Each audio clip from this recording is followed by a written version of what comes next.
Oremos. Padre Celestial, te damos gracias por el gran privilegio que nos concedes de reunirnos en este lugar para abrir tu palabra y escuchar tu voz. Pedimos, Padre, que al estudiar sobre las profecías de tiempo y cómo se relacionan con los profetas, que tu Espíritu Santo nos dé sabiduría divina para que podamos comprender la gran importancia de lo que vamos a estudiar. Te damos gracias, Padre, por escuchar y responder nuestra oración, porque te lo pedimos en el precioso nombre de tu Hijo, Cristo Jesús. Amén. Tal como mencioné en mi oración, vamos a estudiar en nuestro tema de hoy las profecías de tiempo y los profetas. Vamos a analizar 5 grandes profecías de tiempo que menciona la Sagrada Escritura. Ahora, estas 5 profecías de tiempo tienen que ver con algunos de los eventos más extraordinarios en la historia de la salvación como se haya registrado en la Sagrada Escritura. Estas profecías de tiempo tienen que ver con el primer profeta que menciona la Biblia. Tiene que ver con el diluvio universal. Tienen que ver con el éxodo de Israel de Egipto. Tienen que ver con el cautiverio de Israel en Babilonia. Y tienen que ver con la venida del Mesías y últimamente con el comienzo del gran juicio final. Es decir, las profecías de tiempo que vamos a estudiar no son profecías insignificantes. Son profecías que marcan los grandes eventos de la historia de la salvación que encontramos en el Sagrado Libro de Dios. Ahora, lo que quiero hacer es describir a manera de introducción la forma en que opera Dios cuando da o cuando dio estas profecías de tiempo.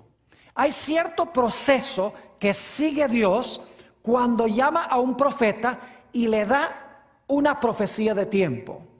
Y lo que quiero es, al comenzar, explicarles ese proceso que sigue Dios. Es el siguiente. Lo primero que hace Dios es llamar a un profeta. Dios llama a un profeta. Y a ese profeta Dios le imparte un mensaje. Vinculado con ese mensaje se encuentra una profecía de tiempo. Es decir, vinculada con la profecía o con el mensaje, hay un periodo de tiempo que se menciona. Ese mensaje que Dios le da a ese profeta es siempre un mensaje que tiene que ver con el juicio. Y vamos a encontrar que ese mensaje que está vinculado con una profecía de tiempo no es verdad presente para la época cuando ese profeta hizo su obra. Nuevamente repito, levanta Dios un profeta y al profeta le da un mensaje. Conectado con el mensaje hay un periodo de tiempo. El mensaje tiene que ver con juicio y el mensaje no es verdad presente para la época de ese profeta. Ahora, lo interesante es que después que pasa el periodo de tiempo en esa profecía que Dios le dio a ese profeta original, Dios levanta a otro profeta. Y a ese profeta que levanta Dios cuando el periodo de tiempo está terminando o ha terminado, Dios le da el mismo mensaje que le dio al primer profeta. Y ahora este mensaje dice, el mensaje que Dios le dio al primer profeta ahora se está cumpliendo. El mensaje que Dios le da a este segundo profeta siempre es un mensaje de juicio. No solamente es un mensaje de juicio, sino que es verdad presente para la época de ese profeta. Y finalmente, bajo el liderazgo del último profeta, Dios levanta bajo la dirección de ese profeta a un pueblo remanente de él. Nuevamente, quiero repetir el proceso porque es la base para lo que vamos a estudiar. Dios levanta a un profeta, le da un mensaje. Vinculado con el mensaje, una profecía de tiempo. El mensaje tiene que ver con juicio y el mensaje no es para la época de ese profeta. Al llegar a su fin ese periodo de tiempo, o al acercarse en algunos casos la terminación de ese periodo de tiempo, Dios levanta a otro profeta. Le da el mismo mensaje que le dio el primer profeta. Ese profeta dice: el tiempo del cual habló el primer profeta se ha terminado. Ahora es verdad presente. Es un mensaje de juicio, al igual que con el primer profeta, y Dios saca a través del liderazgo del segundo profeta a un pueblo remanente. Ahora, como les mencioné, quiero compartir con ustedes 5 profecías de tiempo muy importantes de la Biblia, a donde Dios sigue este proceso. Vayan conmigo al libro de Judas, los versículos 14 y 15. Judas, el versículo 14, y vamos a leer el versículo 15 también. Aquí tenemos mención del primer profeta de la Sagrada Escritura. Se llamaba Enoc. Dice allí en el versículo 14: de estos también profetizó Enoc. Fíjese que si profetizó tiene que haber sido profeta. De estos también profetizó Enoc, séptimo desde Adán, diciendo: he aquí vino el Señor con sus santas decenas de millares. ¿Y a qué va a venir el Señor con sus santos millares? Dice: para hacer juicio. Ahí está, un mensaje de juicio. Para hacer juicio contra todos y dejar convictos a todos los impíos de todas sus obras impías que han hecho impíamente, y de todas las cosas duras que los pecadores impíos han hablado contra él. Así que Dios levanta a Enoc, le da un mensaje de juicio, de que Dios va a venir para juzgar a esa generación de impíos que se mencionan aquí en Judas 14 y 15. Ahora, inmediatamente nos preguntamos: ¿de qué juicio estaba hablando Enoc? La respuesta es doble. Porque Enoc estaba hablando de 2 grandes eventos que se realizaron, o uno se realizó y el otro se realizará en la historia. El primer evento fue el diluvio universal en los días de Noé. Y el segundo evento es la segunda venida de Jesús en poder y gloria. Y alguno dirá: Pastor Borg, ¿cómo sabe usted que Enoc estaba hablando de estos 2 eventos? La razón es muy sencilla.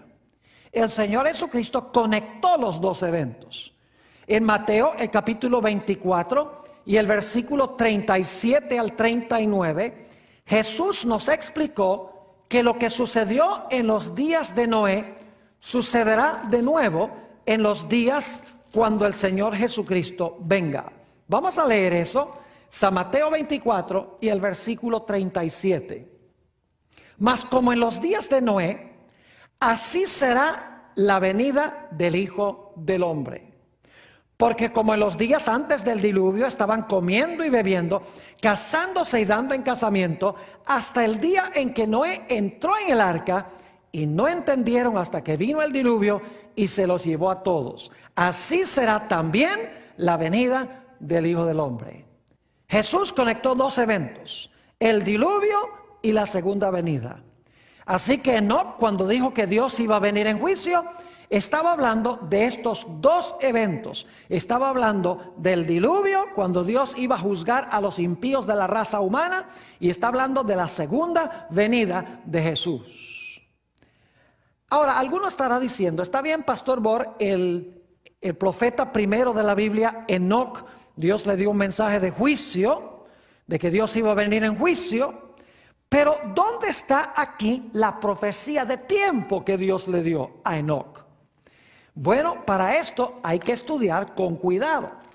En la Biblia no todo se encuentra en la superficie. Vamos a San Mateo, Génesis, el capítulo 5 y el versículo 21. Génesis, el capítulo 5 y el versículo 21. Está hablando de Enoc y del hijo que tuvo Enoc. Dice, vivió Enoc 65 años y engendró a Matusalén. ¿Cómo se llamaba el hijo de Enoc? Se llamaba Matusalén. Ahora, eso es importante. Los nombres en el libro de Génesis tienen gran importancia.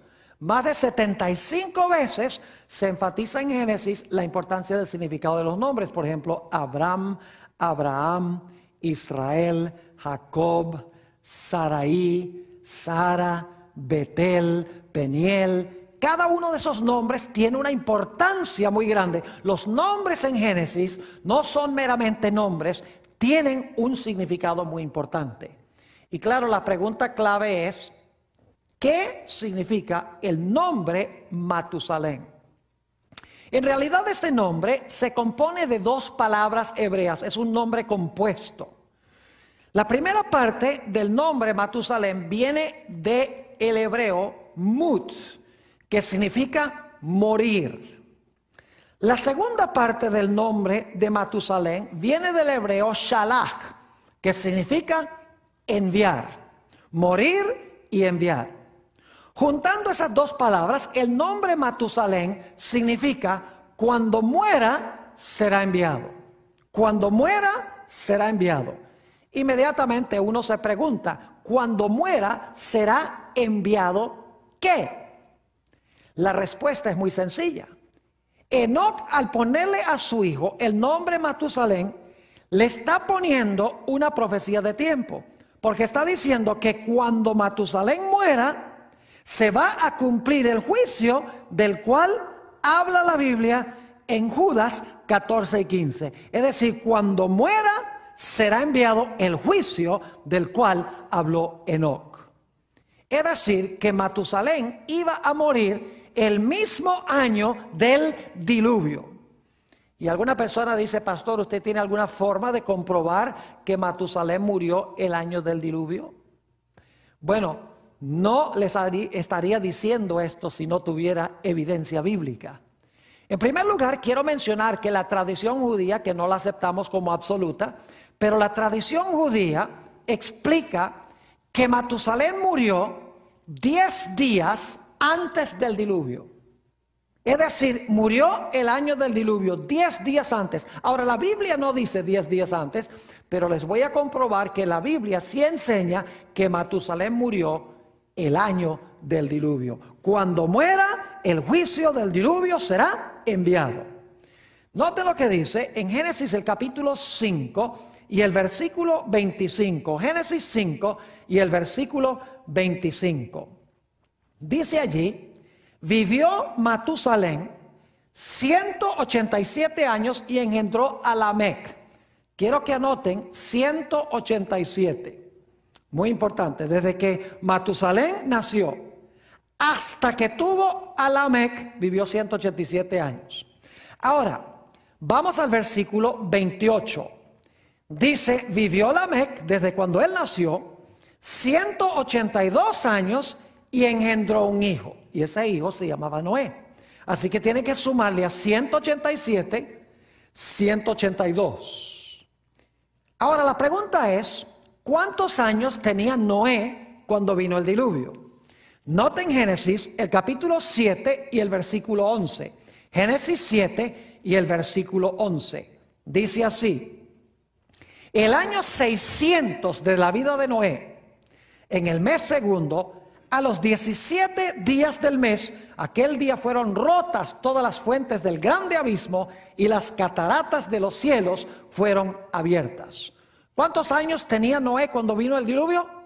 600 años. Ahora lo que queremos hacer es sumar 187 más 182 más 600, que nos lleva desde el tiempo en que nació Matusalén hasta el tiempo en que vino el diluvio. Ahora, ustedes hicieron esa operación matemática. ¿Cuánto da 187 más 182 más 600? Da 969. Ahora, ¿cuántos años vivió Matusalén? Note lo que dice Génesis 5 y el versículo 27. Génesis 5 y el versículo 27. Dice allí: fueron pues todos los días de Matusalén 969 años y murió. Pregunta entonces, ¿murió Matusalén el año del diluvio? Absolutamente. Así que cuando Enoc le puso Matusalén, le estaba poniendo una profecía de tiempo. Estaba diciendo: cuando mueras, el juicio del cual yo hablé será enviado. Ahora, lo interesante es que este mensaje no era para los días de Enoc. Enoc fue transportado al cielo, dice la Biblia, y no vio cumplirse esta profecía. Es decir, no era para su época, no era verdad presente para su tiempo. Así que Dios llamó a Enoc, le dio un mensaje de juicio. Conectado con el mensaje de juicio había una profecía de tiempo, y esta profecía no era para los días de Enoc, era para el tiempo del cumplimiento. Ahora, se me ocurre preguntar, al final de este periodo, cuando iba a venir el juicio, ¿levantó Dios a otro profeta que impartió el mismo mensaje que había impartido Enoc? Claro que sí. ¿Cómo se llamaba ese profeta? Ese profeta se llamó Noé. La Biblia dice que todo designio de los pensamientos del corazón del hombre era de continuo solamente el mal. Es decir, la sociedad estaba como dijo Enoc.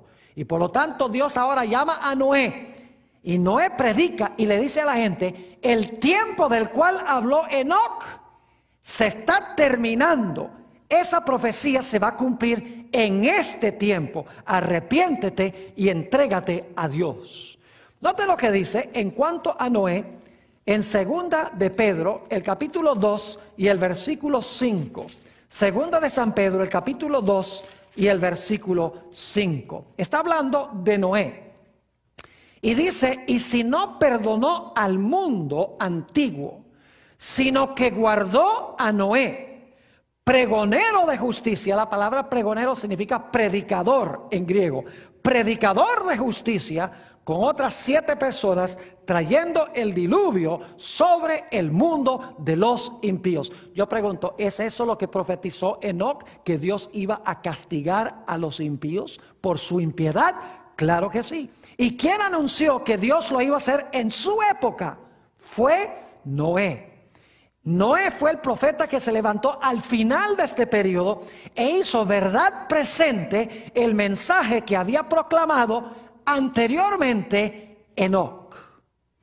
Ahora yo pregunto, ¿salvó Noé bajo su liderazgo a un pueblo remanente? Claro que sí. ¿Cuántas personas fueron salvas cuando Dios vino en juicio contra el mundo antediluviano? Ustedes saben, se salvaron un total de ¿qué? De 8 personas. Es decir, bajo el segundo profeta Dios saca a un remanente. Este es el primer ejemplo de cómo obra Dios cuando llama a un profeta y le da una profecía de tiempo. Llama al profeta, le da un mensaje, junto con el mensaje una profecía de tiempo, y le dice: esta profecía no es para tu época. Cuando está llegando el periodo a su fin, Dios levanta a otro profeta. Tiene el mismo mensaje de juicio. Dice: este mensaje de aquel profeta ahora es verdad presente, porque el tiempo está llegando a su fin. Y Dios, bajo el liderazgo de ese profeta, saca a un pueblo remanente. Los primeros 2 profetas con quienes Dios hace esto son Enoc y Noé. Ahora vamos a nuestro segundo ejemplo. Vayan conmigo a Génesis, el capítulo 20 y el versículo 7. Génesis, el capítulo 20 y el versículo 7. Aquí se habla de un individuo que generalmente no pensamos de él como un profeta. Pensamos de él más bien como un patriarca. Estoy refiriéndome a Abraham, el padre de todos los fieles. Pero la Biblia nos dice que Abraham fue profeta. Ahora permítame darles ese versículo en Génesis, el capítulo 20 y el versículo 7, pero primero les doy un poquito de contexto. Nos dicen en este capítulo 20 que Abraham fue a la ciudad de Gerar y el rey allí se llamaba Abimelech. Y claro, parece que Sara, la esposa de Abraham, era muy hermosa y Abraham tenía miedo de que Abimelech tomara a su esposa y lo matara a él. Entonces Abraham le dice a Sara: mira, Sara, dile a Abimelech que eres mi hermana. Que era una verdad, pero era solamente una verdad parcial, que es una mentira total. Y entonces Abimelech tomó a Sara por mujer y Dios se le apareció a Abimelech en sueños. Y aquí es que leemos Génesis 20 y el versículo 7. Dice Dios a Abimelech: ahora pues, devuelve la mujer a su marido, porque es profeta, y orará por ti y vivirás. Y si no la devolvieres, sabe que de cierto morirás tú y todos los tuyos. Yo pregunto entonces, ¿era Abraham un profeta según este pasaje? Claro que era un profeta. Ahora, ¿qué profecía de tiempo le dio Dios a Abraham? Vamos a Génesis, el capítulo 15 y los versículos 13 y 14. Génesis 15 y los versículos 13 y 14. Fíjense que este profeta que Dios llama, Dios le da un mensaje vinculado con una profecía de tiempo. Dice allí, empezando en el versículo 13 del capítulo 15, lo siguiente: entonces Jehová dijo a Abraham: ten por cierto que tu descendencia morará en tierra ajena y será esclava allí y será oprimida 400 años. Yo pregunto, ¿es esa una profecía de tiempo? Claro que sí. Dios está diciendo a través del profeta Abraham que el pueblo de Dios iba a ser oprimido por 400 años. Pero luego noten el versículo 14. Mas también a la nación a la cual servirán, juzgaré yo. ¿Es un mensaje de juicio? ¿Cómo no? Dice: mas también a la nación a la cual servirán, juzgaré yo, y después de esto saldrán con gran riqueza. Dios entonces llama a Abraham el profeta, le da un mensaje. Con el mensaje le da una profecía de tiempo, de que el pueblo de Dios iba a ser oprimido 400 años, pero al final del periodo Dios los iba a librar de su servidumbre. Ahora yo me pregunto, ¿será que este mensaje era para los días de Abraham? No. En realidad esto no era verdad presente para el tiempo de Abraham. Note lo que dice Génesis, el capítulo 15 y el versículo 15. Dice Dios a Abraham: y tú vendrás a tus padres en paz y serás sepultado en buena vejez. Es decir, tú vas a morir, tú vas a descansar en paz, y esta profecía no se aplica a ti. Te vas a poner viejo y en tus días no se va a cumplir esta profecía. Ahora yo pregunto, cuando los 400 años llegaron a su final, ¿levantó Dios a otro profeta para hacer verdad presente esta profecía? Claro que sí. ¿Cómo se llamaba ese profeta? Se llamaba Moisés, exactamente. Generalmente no pensamos de Moisés como profeta. Pensamos de Moisés como el gran líder de Israel, el líder del Éxodo. Pero la Biblia nos dice que Moisés fue un profeta. Vamos a anotarlo en el libro de Oseas, el capítulo 12 y el versículo 13. Oseas, el capítulo 12 y el versículo 13. Está hablando de la liberación de Israel de Egipto. Y dice aquí: y por un profeta Jehová hizo subir a Israel de Egipto, y por un profeta fue guardado. Noten entonces que Moisés fue el gran profeta que dirigió al pueblo de Israel en su éxodo de Egipto. Yo pregunto entonces, Moisés hizo verdad presente el mensaje que había dado Abraham mucho antes que esto en cuanto a los 400 años. Claro que sí. Es más, en Éxodo 12, 40 y 41, fíjense cómo opera Dios en forma maravillosa. Nos dice ahí en Éxodo 12 que el mismo día en que se cumplió esta profecía que Dios le dio a Abraham, Dios a través de Moisés libró al pueblo de Israel de Egipto. A través de la obra de Moisés, este segundo profeta. Ahora yo pregunto, ¿Moisés salvó o sacó a un remanente bajo su liderazgo? Claro que sí. ¿Quiénes fueron?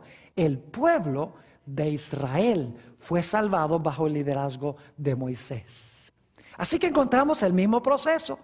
Dios llama a un profeta, le da un mensaje, lo conecta con una profecía de tiempo, le dice, esto no es para tu época. Pasa el periodo de tiempo, cuando llega a su final o está llegando a su final, Dios levanta a otro profeta, le da el mismo mensaje. Dice, el tiempo se ha cumplido. Esto es verdad presente para esta época. Dios viene en juicio y Dios salva a un pueblo remanente. Ahora queremos ir a nuestro tercer ejemplo de la Sagrada Escritura. Vayan conmigo al libro de Jeremías, el capítulo 25.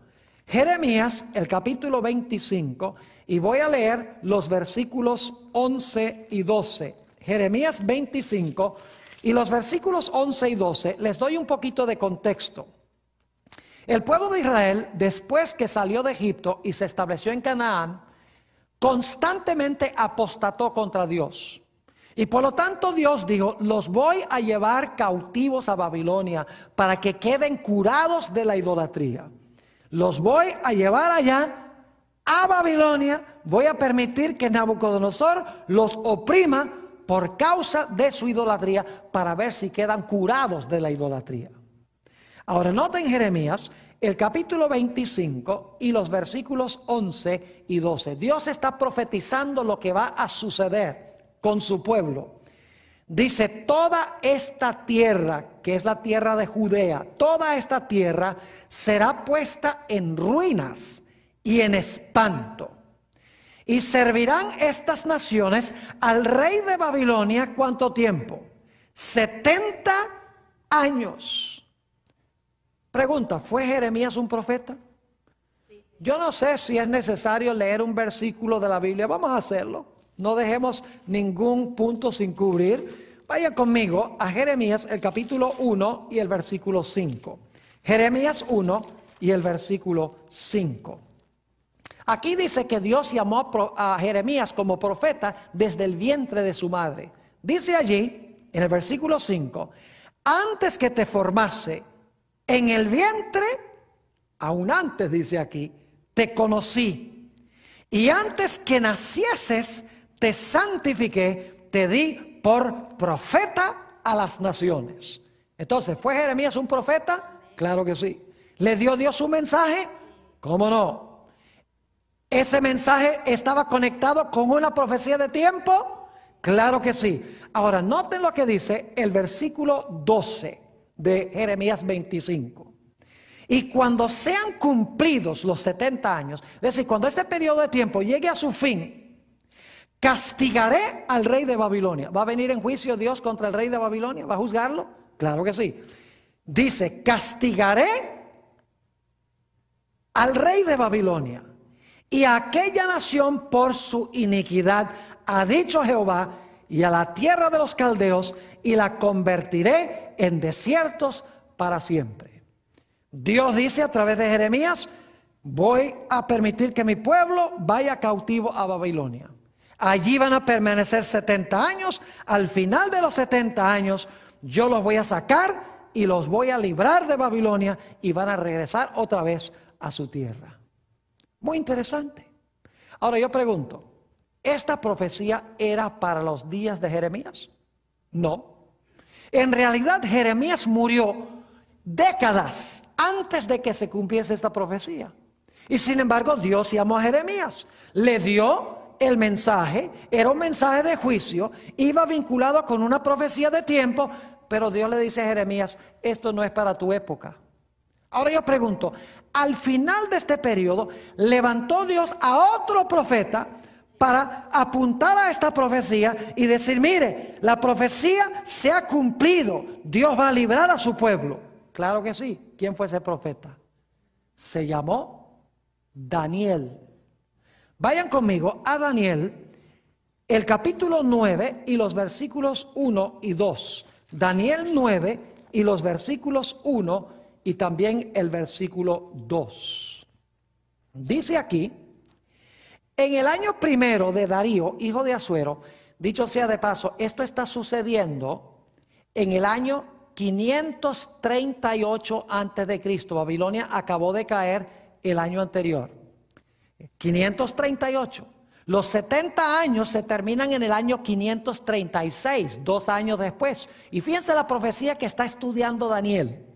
Dice, en el año primero de Darío, hijo de Asuero, de la nación de los Medos, que vino a ser rey sobre el reino de los caldeos, en el año primero de su reinado, yo, Daniel, miré atentamente en los libros el número de los años de que habló Jehová al profeta Jeremías, que habían de cumplirse las desolaciones de Jerusalén en 70 años. ¿Qué está estudiando Daniel al final de este periodo? La profecía de los 70 años. Porque él tiene que dirigir al pueblo de Dios en su éxodo de Babilonia, como Moisés había dirigido a Israel en su éxodo de Egipto. Es decir, que Daniel hace de esta profecía de los 70 años verdad presente. Él dice, ahora Dios ha juzgado a Babilonia, Dios va a cumplir lo que dijo, nos va a sacar de Babilonia y nos va a llevar a nuestra tierra cuando terminen los 70 años. Y saben que 2 años después, según Esdras, el capítulo 1 y el versículo 1 al 4, Ciro dio un decreto de que el pueblo de Israel debía nuevamente regresar a Jerusalén para reedificar el templo de Jehová. Es decir, que el profeta que hizo verdad presente esta profecía de Jeremías fue Daniel. Y yo pregunto, bajo el liderazgo de Daniel, ¿salvó y sacó Dios de Babilonia a un remanente? Claro que sí. El pueblo de Israel, Dios lo sacó y lo llevó otra vez a su tierra. Regresaron 50,000 personas que habían estado cautivas en Babilonia. Ese es nuestro tercer ejemplo. Fíjense cómo Dios obra matemáticamente en este asunto. Vamos al cuarto ejemplo.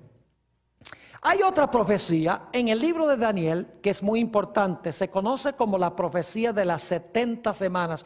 ¿Han oído hablar de la profecía de las 70 semanas? Ahora, yo no voy a leer el pasaje, les voy a dar la referencia. Se encuentra en Daniel 9 y los versículos 24 al 27. Lo que quiero subrayar es esto, que esa profecía apunta a 3 grandes eventos en la vida del Mesías. En primer lugar, esa profecía dice que después de las primeras 69 semanas, que son 483 años, iba a ser ungido el que iba a ser el Mesías. Y esa es una redundancia porque la palabra Mesías significa ungido. Es decir, se iba a ungir al que Dios había escogido para salvar a su pueblo. Es decir, que hacia el final de este periodo, durante la última semana de las 70, iban a pasar 3 cosas. Número 1, el ungimiento del Mesías.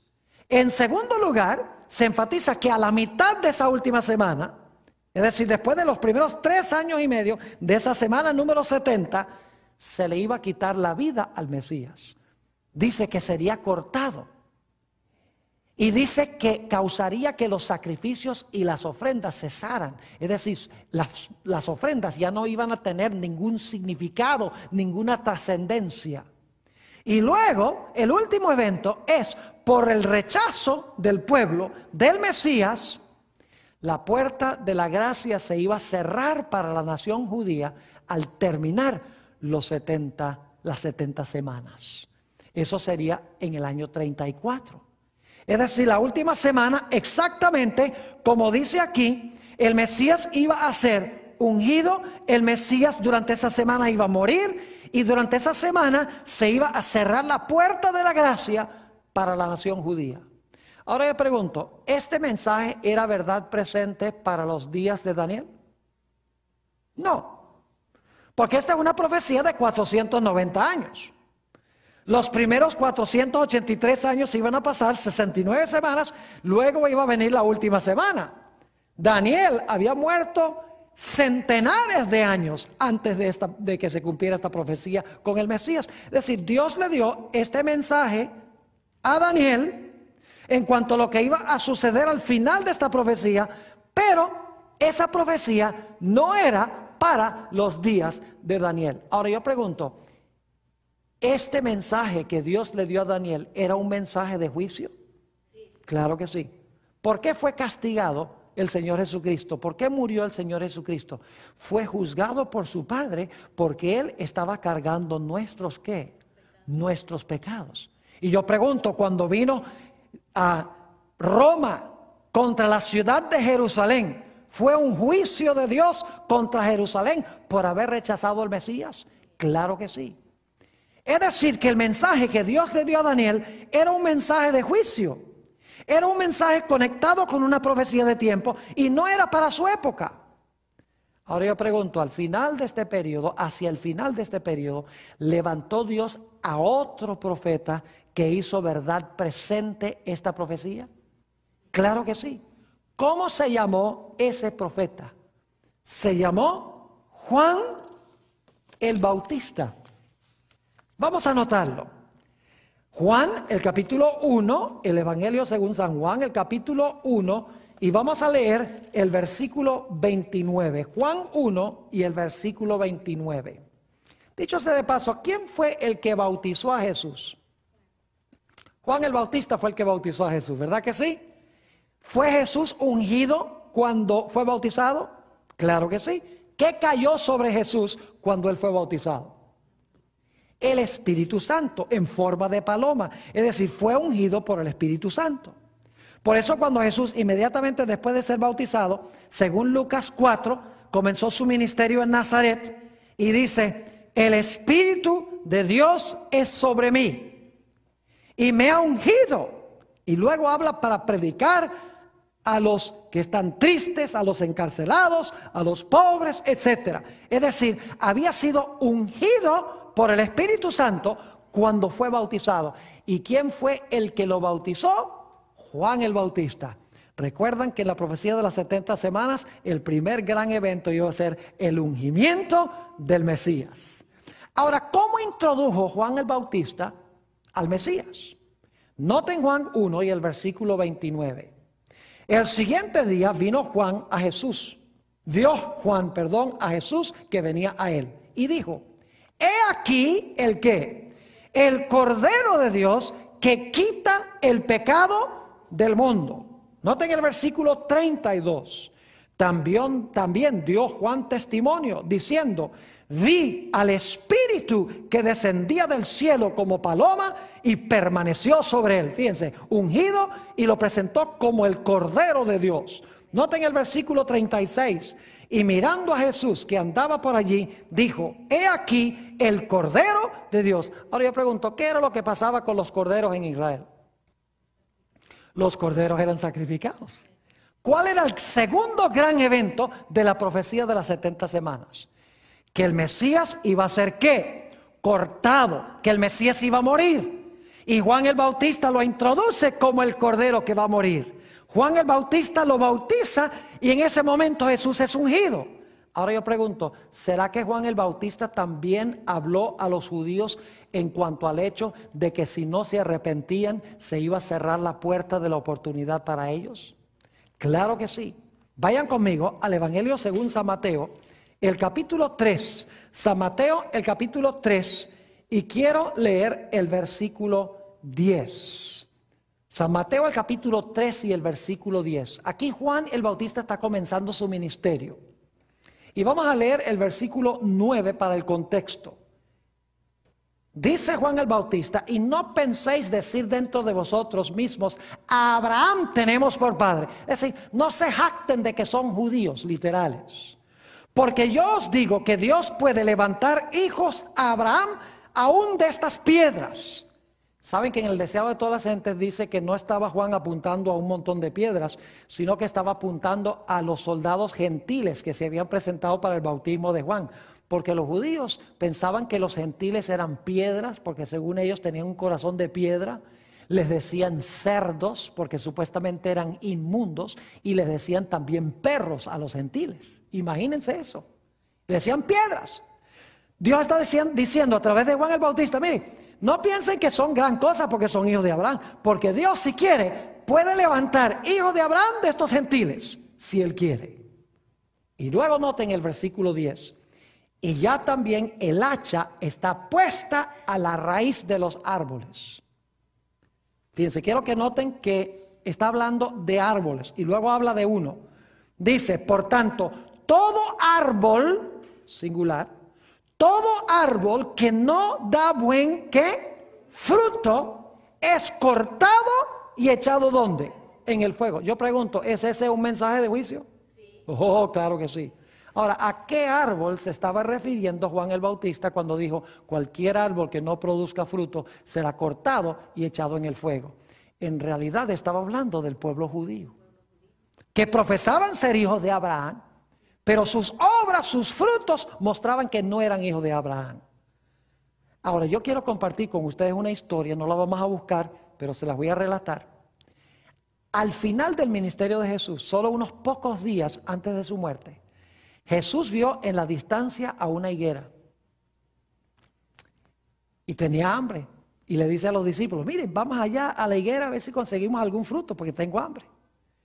Y los discípulos, está bien, nosotros también tenemos hambre. Y van con Jesús y cuando llegan al árbol, esa higuera con hojas hermosas, frondosas, dice la Biblia que no tenía ni un solo higo. Ahora, en Tierra Santa, cuando la higuera tiene hojas, significa que debe tener fruto. Porque primero le sale el fruto y luego después le salen las hojas anunciando que tiene fruto. Si tenía hojas, debía haber tenido fruto, pero no tenía. Es decir, era un árbol que no había producido fruto. Y por lo tanto, el Señor Jesucristo le dijo a ese árbol, nunca más crezca fruto sobre ti, jamás.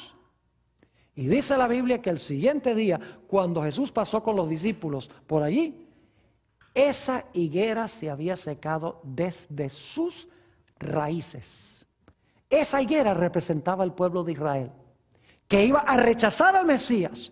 En el año 34, al concluir las 70 semanas, se iba a cerrar la puerta de la gracia, no para los individuos. Dios ama a los judíos, pero para la nación judía se iba a cerrar la puerta de la oportunidad y el evangelio iba a ir a los gentiles. Y fíjense que en el año 70 no solamente el árbol fue cortado, sino que fue echado en el fuego, porque la ciudad de Jerusalén fue quemada con fuego por las tropas romanas. Es decir, que Daniel profetizó 3 grandes eventos de la vida del Mesías. 1, su ungimiento. 2, su muerte. Y 3, el cierre de la puerta de la gracia para la nación judía. Juan el Bautista se levanta y predica esos 3 mismos asuntos. Bautiza a Jesús cuando es ungido. En segundo lugar, lo presenta como el Cordero de Dios que iba a morir. Y en tercer lugar, dice, si la nación judía no produce fruto, será que cortada y echada ¿dónde? Y echada en el fuego. Qué interesante este proceso, ¿verdad que sí? Matemático. Hemos visto 4 ejemplos hasta ahora. Necesitamos en los últimos minutos que nos quedan ir a nuestro último ejemplo. Ahora, dicho sea de paso, ¿sacó Dios a un remanente como resultado de la obra de Juan el Bautista y luego la obra posterior de Jesús? Claro que sí. En Romanos, el capítulo 11, el apóstol Pablo lo llama un remanente salvo por gracia. Fíjense que los discípulos todos eran judíos. Y eran muchos de ellos discípulos de Juan, que aceptaron al Mesías. Es decir, bajo el liderazgo de Juan y Jesús que vino después de él, se salvó a un remanente. Cuando Dios juzgó a la nación judía, también Dios recuperó de entre los gentiles a un remanente fiel a Él. Ahora necesitamos ir a nuestro último ejemplo. Daniel tiene otra profecía. Se conoce como la profecía de los 2300 días. Se encuentra en Daniel 8 y el versículo 14. Si quieren ir allí conmigo, Daniel 8 y el versículo 14. Dice, y él dijo, hasta 2300 tardes y mañanas, luego el santuario será purificado. Ahora, sabemos que las profecías, días, representan años. Es decir, Daniel está diciendo, en 2300 años el santuario será purificado. Ahora, en Daniel 9 nos explica que la profecía de los 2300 días comienza en el año 457 a.C.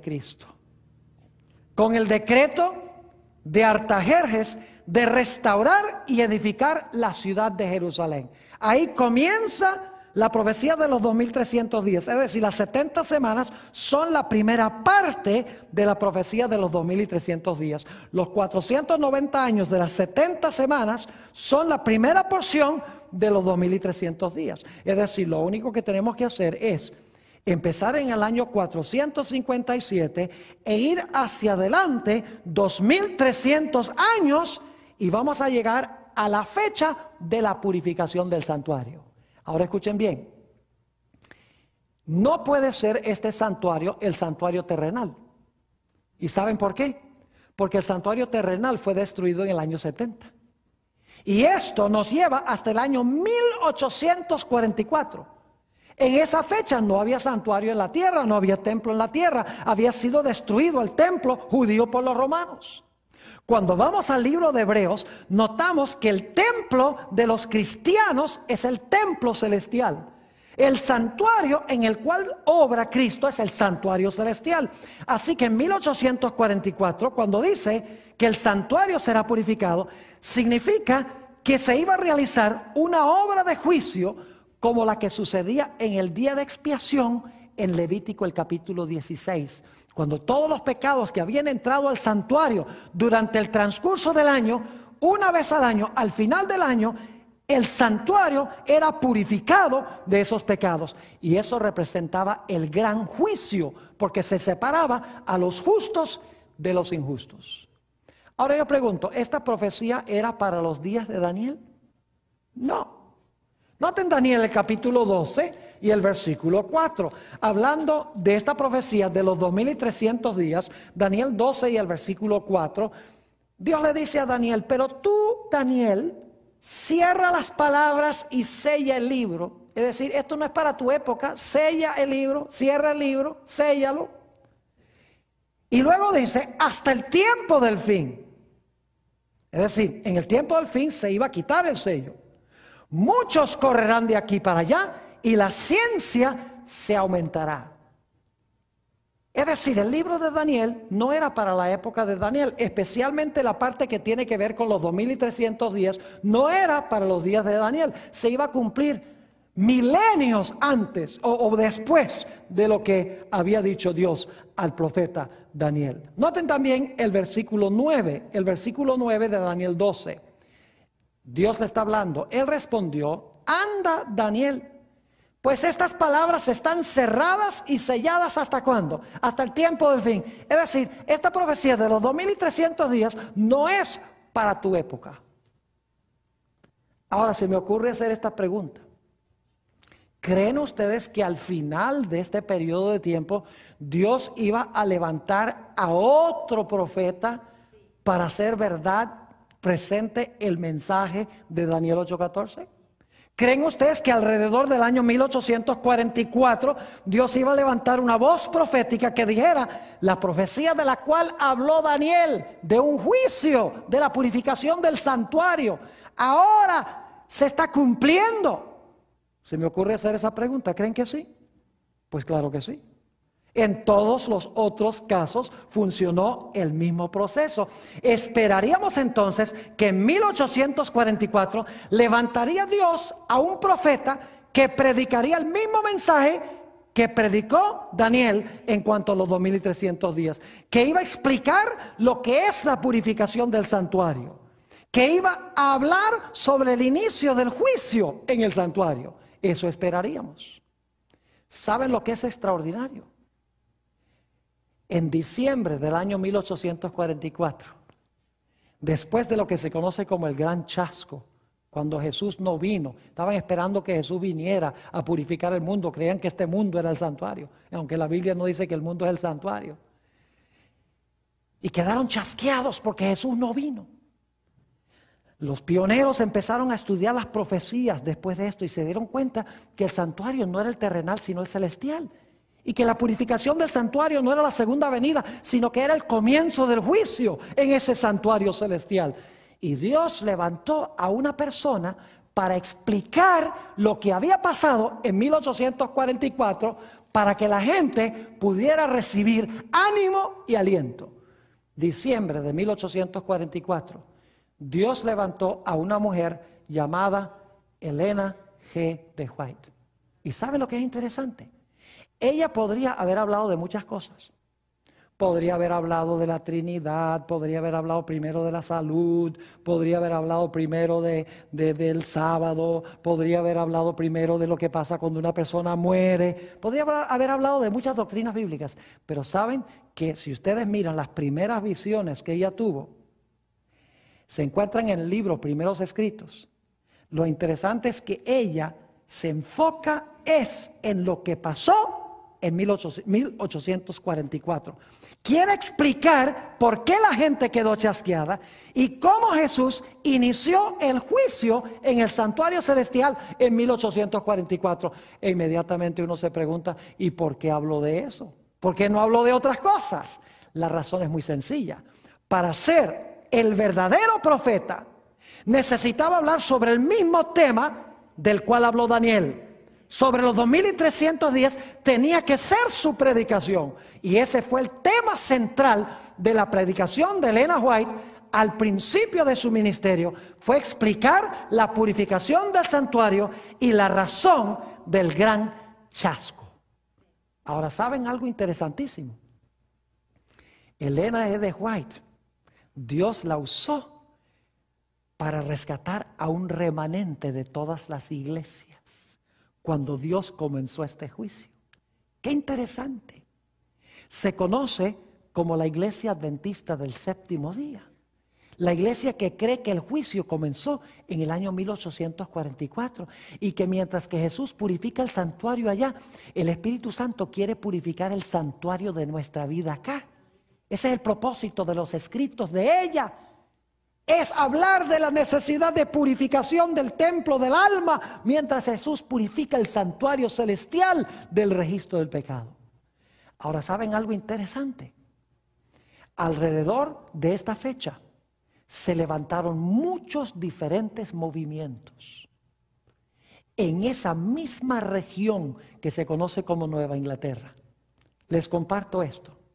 Durante este mismo periodo, alrededor de este tiempo de 1844, se levantó la iglesia que se conoce como Ciencia Cristiana, Christian Science, con su profetisa Mary Baker Eddy. Durante este periodo, aproximadamente, se levantaron también los mormones, con su profeta José Smith. Durante este tiempo se levantó lo que se conoce como la teosofía. Hoy le decimos la nueva era. La teología de la nueva era comenzó en esa época con una campeona que se llamaba Elena Blavatsky. Durante este periodo se levantó también la fe de los Bahá'í, que es como una religión combinada de cristiana y musulmana.